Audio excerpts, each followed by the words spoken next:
I stood at the edge of the ballroom, champagne flute in hand, the soft shimmer of my silk gown catching the golden light from the chandeliers. From where I stood, I could see the bride's table, laughter spilling like champagne bubbles, clinking glasses, picture-perfect smiles. But not for me. No one looked my way. Or if they did, it was a glance so fleeting, so dismissive, it might as well have been a shadow. Old classmates, cousins I hadn't spoken to in years, even my own aunt, they brushed past me as if I were a stranger. I adjusted the thin strap of my gown, feeling its cool satin slide against my shoulder, a small armor in a room where I wasn't welcome. The scent of gardenias from the centerpieces drifted toward me, sweet and cloying. Somewhere near the back, the band shifted into a jazz number, the bass line vibrating through the floor beneath my heels. That's when it happened. A tall man with a camera hanging from his neck caught my eye. His expression was sharp, calculating, but in the best way. He crossed the room with an ease that drew attention. "You," he said, stopping in front of me, his voice warm with certainty. "You'd be perfect for our next magazine cover shoot." 2 years earlier, I was standing in a different kind of dress, not satin, not designer, just a plain navy shift I'd bought off the clearance rack. My cousin Rachel's engagement party. The first time in years I'd been invited to a major family event. I had walked in hopeful, clutching a small wrapped gift, smiling like I'd been rehearsing for days. But the second I stepped into the hall, I felt it, that invisible wall. A group of women I'd grown up with turned their heads at the same time, like a chorus, then leaned in to whisper to each other. I caught my name on someone's lips, followed by a muffled laugh. My throat tightened. I tried to greet Aunt Linda, the same woman who used to braid my hair when I was 10, but she looked straight past me, raising her hand to wave at someone else. The sting hit harder than I expected. At the buffet table, I overheard two of my uncles talking. "She's still what? Between jobs? Poor thing." Their voices carried just enough to make sure I heard. I set my plate down and excused myself to the hallway, my palms damp, my heart pounding. That's when I felt the small, familiar weight in my pocket, the silver locket my grandmother had given me before she passed. "Whenever you feel invisible," she had told me, her soft hands cupping mine, "remember, the right light will always find you." I stood there in that empty hallway, her words echoing louder than the laughter behind the doors. My reflection in the gilded mirror looked small, tired, almost apologetic. I hated that version of me. By the end of the night, no one asked me how I was doing. No one asked about my work, my life, my plans. I might as well have been a coat draped over a chair. So I made a decision. Not the kind you announce, but the kind that grows roots in silence. I wouldn't come back to another event like this until I had something that could speak louder than my voice ever could in that room. When I left that night, I walked past the valet stand without looking back. The locket rested against my collarbone like a quiet promise, a reminder that I didn't have to stay where I wasn't seen. I didn't have a roadmap, just the stubborn certainty that I was meant for more than pitying glances and whispered speculation. It started with the locket, always resting against my skin like a pulse. I wore it to my first casting call, an open model search for a local boutique's fall campaign. I had no professional photos, no experience, just a borrowed pair of heels that pinched my toes and a plain white tank top. I didn't get the job. But one of the assistants, a woman named Carla with an easy laugh and eyes that missed nothing, pulled me aside. "You've got something," she said. "It's raw, but it's real. Come to my studio next week." That studio became my second home. Under Carla's mentorship, I learned how to hold my posture, how to let my face tell a story, how to wear confidence even when my knees were shaking.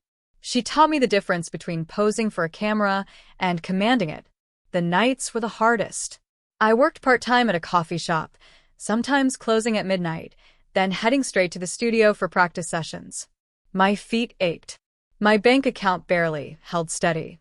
But every small win, a freelance shoot for a jewelry brand, a side job helping style a window display, felt like a brick laid in a foundation no one else knew I was building.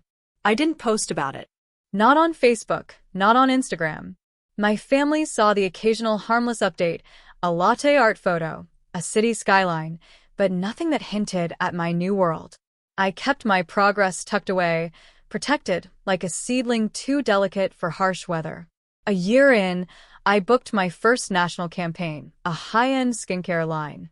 I remember standing in a downtown hotel suite, looking at my reflection in full makeup and couture, the skyline glittering behind me. The photographer adjusted the lights and said, "You've done this before, haven't you?" I smiled. In my head, 1,000 times. The check started coming in.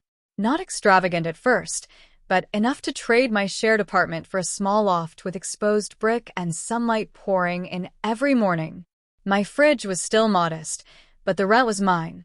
The bills were mine, and every corner of that loft felt like proof that I'd chosen right the night I walked out of that engagement party. By the second year, I was in magazines. Sometimes full-page spreads, sometimes smaller features. I kept the copies stacked in a neat pile under my bed, unseen by anyone but me. Carla would ask why I didn't tell my family. I'd shrug and say, "I'm not ready for them to see me yet." The truth was, I wanted the reveal to be undeniable, not a conversation, not a defense. Just a fact they couldn't ignore. So I worked and I waited. And when Rachel's wedding invitation arrived, creamy envelope, gold script, I smiled. Not because I wanted to go, but because I knew I finally could. When I stepped into the wedding ballroom that afternoon, I didn't need anyone to notice me. I wasn't here for validation. But the moment I crossed the threshold, I felt eyes linger, not everyone's, but enough to register. The dress I wore was a deep emerald silk, tailored to fit like it had been made for me, because it had. The heels were Jimmy Choo, the necklace the same silver locket my grandmother had given me, resting just above my collarbone. My hair fell in soft waves, the kind that looked effortless, but took a professional an hour to perfect. I moved through the room slowly, unhurried, letting the satin hem of my dress whisper across the floor.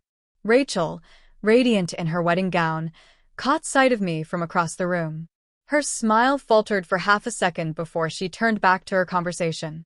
At my table, I sipped champagne, listening to the low hum of conversation around me. I caught fragments. "Is that?" "She looks different." I thought the kind of murmurs that used to slice me open. Now, they rolled off like water on glass. Then the photographer approached. Tall, confident, carrying his camera like an extension of himself. He stopped in front of me, his eyes scanning my face, as if memorizing the details. "Forgive me for intruding," he said, "but you have a presence that's impossible to ignore. Would you consider a cover shoot for Belle Vi magazine?" The clink of cutlery around us seemed to fade. A few heads turned. I let the question hang for a heartbeat longer than necessary before smiling. "I'd be happy to." That's when the real shift happened. Suddenly, the same people who hadn't bothered to greet me were walking over, feigning casual conversation.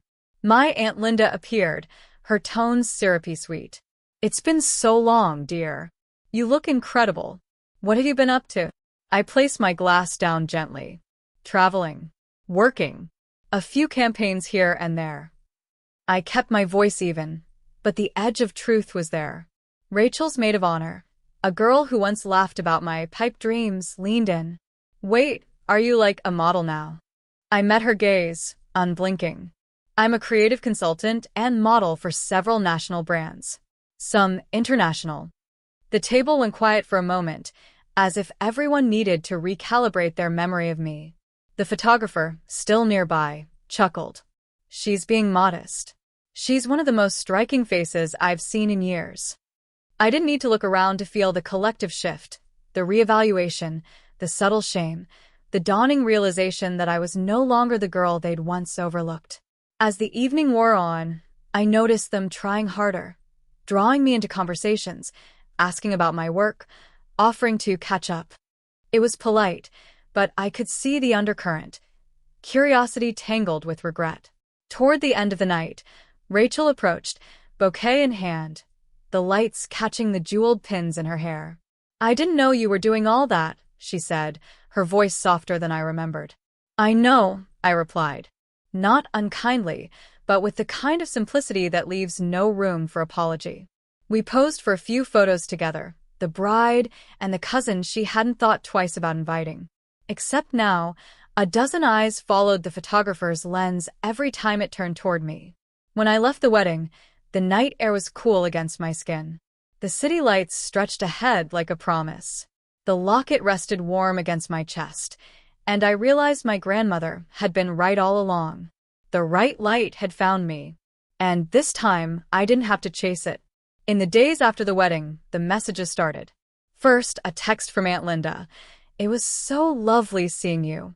We should do lunch sometime, my treat." Then Rachel. "You looked amazing. I'm so proud of you." Proud, as if she'd been in my corner all along. Old acquaintances I hadn't heard from in years suddenly liked old photos on my Instagram, little digital taps on the shoulder. A few even messaged me with thinly veiled opportunities to collaborate, which usually meant they wanted something for free. I didn't respond right away. I gave it a week. Let the air settle. Then, for the ones who mattered, the family I hadn't completely written off, I sent invitations. Not to my apartment. To my office. The space was on the top floor of a restored brick building downtown, sunlight spilling across polished wood floors. White walls adorned with framed prints from my campaigns. A sleek glass desk. A shelf lined with the magazines I'd been featured in, each cover face out. When they arrived, I watched their eyes travel over everything. No one spoke for a moment, and I let the silence stretch, the air heavy with unasked questions. "I wanted you to see where I spend my days," I said finally, gesturing toward the view, the skyline glittering beyond the tall windows. And, to be clear, this wasn't luck. This was work. Years of it. They nodded, murmuring polite agreement. But I could see the flickers of shame in their eyes. "I don't hold grudges," I continued, "but I do believe in boundaries. If we're going to have a relationship moving forward, it has to be built on respect. No more dismissing people because they're in between jobs or finding their way. No more snide comments behind backs." I turned to Aunt Linda. "If you want lunch, I'm happy to, but I want it because we enjoy each other's company, not because you suddenly see value in me." Rachel shifted in her chair. "I understand," she said, her voice low. I believed her. Or, at least, I wanted to. "For anyone who wants to be part of my life now," I said, my tone soft but unwavering, "the only condition is this: show up. Not when the spotlight is on, but when it's dark. Show up when it's inconvenient. Show up without expectation." It wasn't a punishment. It was a filter. The same kind I'd learned to apply to casting calls. Only the right ones make it through. By the time they left, the air felt lighter. Some of them hugged me, some didn't. And that was fine. Not everyone can meet you where you are, some can only remember where you were. A month after that meeting in my office, something unexpected happened. A card arrived in the mail. Handwritten. From Aunt Linda. Inside, she thanked me for opening her eyes and admitted she hadn't realized how her silence all those years ago had felt like rejection. She asked about my next shoot, said she wanted to see it in person. I didn't cry, but I smiled, the kind that comes from a weight lifting, even just a little. Rachel called, too. Not with flattery, but with an invitation to coffee. "No cameras, no crowd," she promised. I agreed, cautiously. And for the first time in years, our conversation felt real. She even asked about the locket, tracing its silver edge with her eyes as I told her the story of Grandma's words. "The right light will always find you." Not everyone reached out. Some never would. And that was okay. On a quiet Sunday morning, I stood in my loft with sunlight pouring through the windows. The magazines were still on the shelf, but they didn't define me the way I thought they would.